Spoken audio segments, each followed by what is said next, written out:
Islamic and informative videos کے لیے ہمارے چینل سلسبیل انڈیا کو سبسکرائب کریں. جزاک اللہ.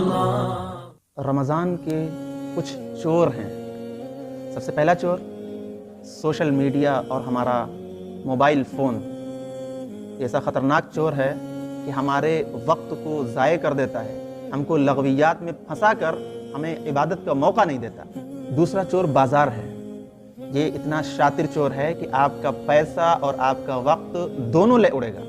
تیسرا چور کچن ہے, اور یہ چور اکثر خواتین کو ٹارگٹ کرتا ہے کہ ان کو اچھے اچھے پکوان میں لگا کر کے افطاری کے وقت میں دعا وغیرہ سے محروم کر دیتا ہے. چوتھا چور سحری ہے.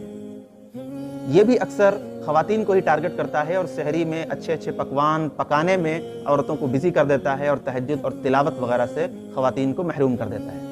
پانچواں چور نیند ہے. یہ اگرچہ نقصان دہ تو نہیں, لیکن یہ بہت چالاک, بہت شاطر ہے. یہ آپ کو تھپکی دے کر کے سلا دے گا کہ سو جاؤ سو جاؤ, اور رمضان کی مبارک ساعات آپ سے ضائع کرا دے گا. اس میں آپ عبادت نہیں کر پائیں گے, اس لیے کہ آپ اپنا اکثر وقت سونے میں گزار دے رہے ہیں. جبکہ رمضان کے مہینے میں خاص طور پر اگر 6 گھنٹہ بھی کوئی شخص اپنی نیند پوری کر لیتا ہے تو کافی ہے.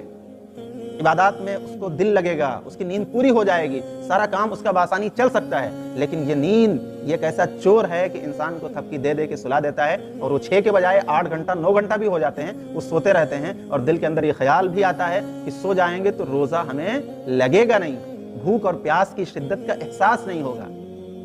بہرحال ان تمام چوروں سے ہمیں بچنے کی ضرور کوشش کرنی ہے.